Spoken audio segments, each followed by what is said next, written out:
kita nak hiking kat sini. Tak tahu dia jadi apa lagi. Kita akan panjat kat atas ni Dan pacak bendera.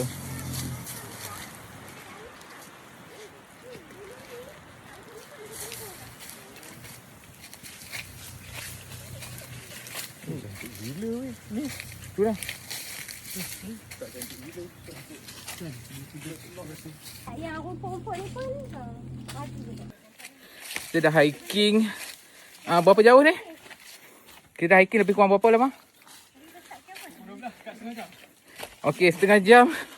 Ini nama apa? Tasik Langgun. Ataupun Untouchable Lake. Kita di Tasik Langgun. Tasik air tawar yang tidak disentuh. Okey. Yes, itulah. Tasik dia dalam-dalam tu. Dia kata kat sini seronok. Dia orang sama. Tu yang ada hiking ni. Dia 52 pokok pokok keladi. Dia kecil ni, cantik. Pokok keladi tu. Bukan kecil pokok keladi.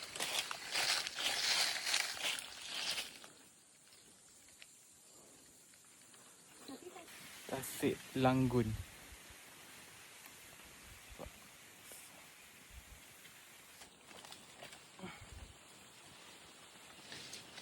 Ni lelak ni sekarang jumpa Abang Hafiz. Jangan buat main-main.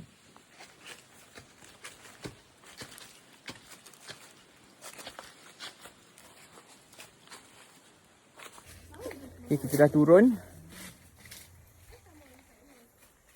Jom.